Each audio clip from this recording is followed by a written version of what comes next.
శాశ్వతశాల ఇది నా యేసు నివసించేశాల. దేవునికి స్తోత్రములు కలుగునుగాక, దేవునికి మహిమ కలుగునుగాక. ఎవరైనా నీ ఇంట్లో, నీ కుటుంబంలో, నీ సంఘంలో, నీ సమాజంలో, నీ బంధువులు, నీ రక్త సంబంధికులు ఈరోజు నేను దేవుని మందిరానికి వెళ్ళాలి, సాక్ష్యం పలకాలి, దేవునికి అర్పణ ఇవ్వాలి, నా కుమార్తెను దేవునికి సమర్పించాలి, నా కుమారుని దేవునికి సమర్పించాలి, నా తీర్మానం ఇది అని ఎవరైనా మీతో అంటే ఆటంకం చేయొద్దండి ప్రియులారా. ఆ కార్యము దేవుని మీద ఉన్నటువంటి ప్రేమ చేత వారు చేసిన తీర్మానం నెరవేర్చేటట్టుగా మనము చక్కటి తీర్మానాలు చేసే వారంగా ఉండాలి. న్యాయాధిపతులు 21వ అధ్యాయం 2వ వచనం, ప్రజలు బేతేలుకు వచ్చి దేవుని సన్నిధిని సాయంకాలం వరకు కూర్చుండి. దేవునికి స్తోత్రములు కలుగునుగాక, దేవునికి మహిమ కలుగునుగాక. ఎక్కడ కూర్చున్నారంట? సాయంకాలం వరకు దేవుని సన్నిధిని కూర్చుండి అని వ్రాయబడి. దేవుని సన్నిధిలో కూర్చోవడం, అసలు కూర్చొని ఉండుట అనే మాటకు అర్థం ఏంటంటే స్థిరపరచబడి ఉండుట అని అర్థం. స్థిరత్వము లేని వారు దేవుని సన్నిధిలో కూర్చోలేరు. ఎందుకంటే దేవుని సన్నిధిలో నిమ్మలముగా నిబ్బరముగా కూర్చొని దేవునికి మనకున్నటువంటి సంబంధాన్ని పెంచుకోవటానికి మంచి అవకాశం. అయితే వారు ఏం చేస్తున్నారంట?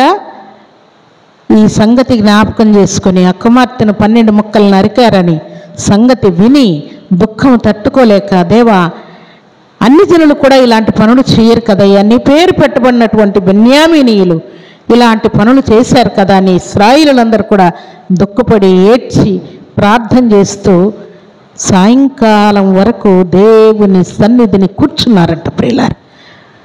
దేవుని సన్నిధిలో చేరిన దేవుని బిడ్డలమైన మనం దేవుని సన్నిధిలో కూర్చున్న తర్వాత, ప్రార్థనకు మోకరించిన తర్వాత, ఉపవాసం ఉన్న తర్వాత, దేవుని మందిరము చేరిన తర్వాత ప్రశాంతంగా కూర్చోవాలి.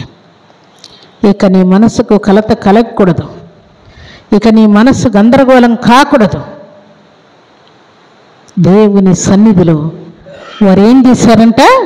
సాయంకాలం వరకు కూర్చుండి అని వ్రాయబడింది.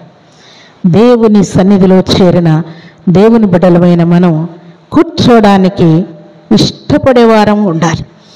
ప్రభు బిడ్డలే దేవుని మందిరంలో కూర్చోలేకపోతే దేవుణ్ణి ఎరుగని వారు కూర్చుంటారా? అయ్యే పనేనది, కూర్చోలేరు కదా. దేవుడిచ్చిన మాట ప్రకారం దేవుని సన్నిధిలో మనం కూర్చోవాలి. ఎట్లా కూర్చోవాలని దేవుని యొక్క గ్రంథం సెలవిస్తూ ఉన్నది అని అంటే చూడండి, కీర్తనల గ్రంథం 139వ అధ్యాయం 2వ వచనం, నేను కూర్చుండుట నేను లేచుట నీకు తెలియను, నాకు తలంపు పుట్టక మునిపే నీవు నా మనస్సు గ్రహించుచున్నావు. భక్తుడు అంటున్నాడు, నేను కూర్చోవడం నీకు తెలుసు, నేను నడవడం తెలుసు, నేను ఎక్కడున్నానో ఎక్కడ పడుకున్నానో ఏం చేస్తున్నానో. కింద అధ్యాయం అంతా చదివితే 10 వచనాలు లేక 12 వచనాల వరకు చదివితే అక్కడ చాలా విషయాలు వ్రాయబడి ఉన్నాయి ప్రియులారా. ప్రభు సన్నిధిలో చేరిన ప్రభు బిడ్డలమైన మనం దేవుని సన్నిధిలో కూర్చొని ఉంటే దేవుడు మనల్ని చూస్తూ ఉన్నాడు. ఇక్కడ ఏం రాయబడింది? నేను కూర్చుండుట నేను లేచుట నీకు తెలియను. దేవునికి స్తోత్రములు కలుగునుగాక. నువ్వు ఎంతసేపు దేవుని సన్నిధిలో కూర్చున్నావో, ఎంతసేపు తర్వాత నువ్వు లేస్తున్నావో, ఎంతసేపు తిరిగి వస్తున్నావో, ఎంతసేపు సెల్ మెయింటైన్ చేస్తున్నావో, ఎంతసేపు లోక సంబంధమైన వాటితో కాలయాపన చేస్తున్నావో అవన్నీ కూడా దేవునికి తెలుసని అంటూ ఉన్నాడు. కింద మాట చూడండి, 3వ వచనం 4వ వచనం, నా నడకను నా పొడకను నీవు పరిశీలన చేసి ఉన్నావు, నా చర్యలన్నిటిని నీవు బాగుగా తెలుసుకొని ఉన్నావు. యెహోవా మాట నా నాలుకకు రాక మునిపే అది నీకు పూర్తిగా తెలిసే ఉన్నది అంటూ ఉన్నాడు. దేవుని సన్నిధానంలో చేరినటువంటి మనల్ని దేవుడు చూస్తూ ఉన్నాడు. కూర్చున్నామా, లేస్తున్నామా, తిరుగుతూ ఉన్నామా, మాట్లాడుతున్నామా, ఏం చేస్తున్నామని దేవుడు చూస్తూ ఉన్నాడు. చాలామంది దేవుని మందిరంలో కూర్చోలేరు, వారి వల్ల కాదు. కానీ బయటికి వెళ్తారు, ఎక్కడైనా లోక సంబంధమైన వాటి కోసం. ఉదాహరణకు సినిమాలే అనుకుందాం. సినిమా హాల్లో వెళ్ళి ఎంతసేపు కూర్చుంటారు చెప్పండి? ఎంతసేపు? 3 గంటలు కానీ 4 గంటలు కానీ, ఇంకా కొంతమంది 6 గంటలు కానీ కూర్చోమంటే కూర్చుంటారు. హాయిగా ఏం రిస్క్ ఉండదు, విసుగుండదు, చెమట అనిపించదు, అల్లరి పడుతుంది అనిపించదు, ఆకలి అనిపించదు, ప్రశాంతంగా ఉందామని ఏం అనిపించదు. ప్రశాంతంగా కూర్చొని ఉండిపోతూ ఉంటారు. అయితే దేవుని సన్నిధికి వచ్చేసరికి వారు కూర్చోలేరు, నిలబడలేరు, దేవుని యొక్క వాక్యాన్ని వినలేరు, ధ్యానించలేరు, సాక్ష్యం పలకలేరు, ఏమీ చేయలేక అల్లాడిపోతూ ఉంటారు ప్రియులారు. అయితే ప్రభు సన్నిధిలో చేరిన ప్రభు బిడ్డలమైన మనం ఇశ్రాయేలులను ఒకసారి జ్ఞాపకం చేసుకుంటే వారందరూ కూడా దేవుని సన్నిధిలో సాయంకాలం వరకు కూర్చుండి అని వ్రాయబడి ఉన్నది. దేవుడు ఎంత సంతోషపడి ఉంటాడో.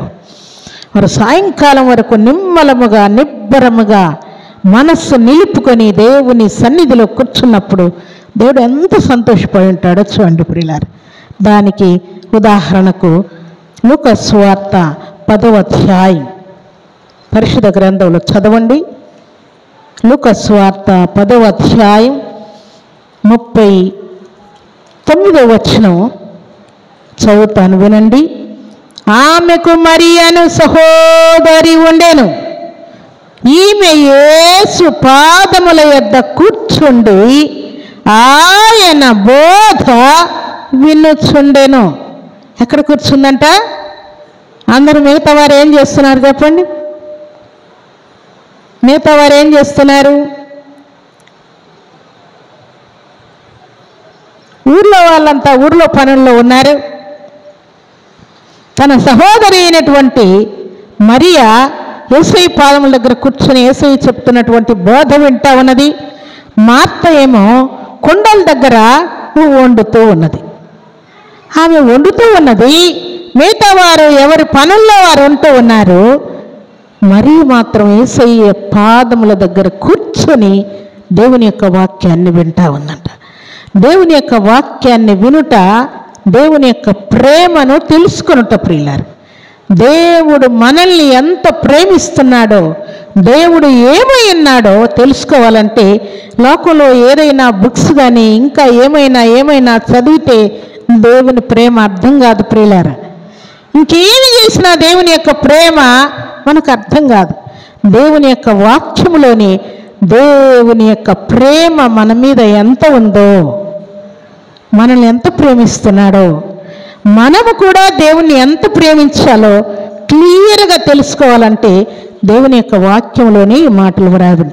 అందుకని దేవుడు ఏమన్నాడు మరియను గురించి చూడండి, కింద మాట కూడా చదువుకుందాం. అప్పుడు మరియ ప్రశాంతంగా దేవుని పాదముల దగ్గర కూర్చొని దేవుని యొక్క బోధ వింటూ ఉంటే మార్త వచ్చి యేసయ్య దగ్గరకు వచ్చి, అప్పటికే యేసయ్య చింతిస్తూ ఉన్నాయంట. ఎందుకు చెప్పండి? ఆయన అప్పటికే చింతిస్తూ ఉన్నాయంట.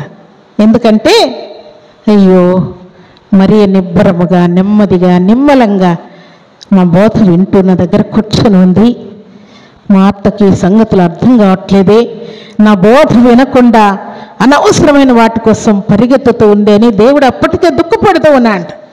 అప్పుడు మార్త మరలా దేవుని దగ్గరకు వచ్చి మంచి మాటలు అంటా ఉంచండి.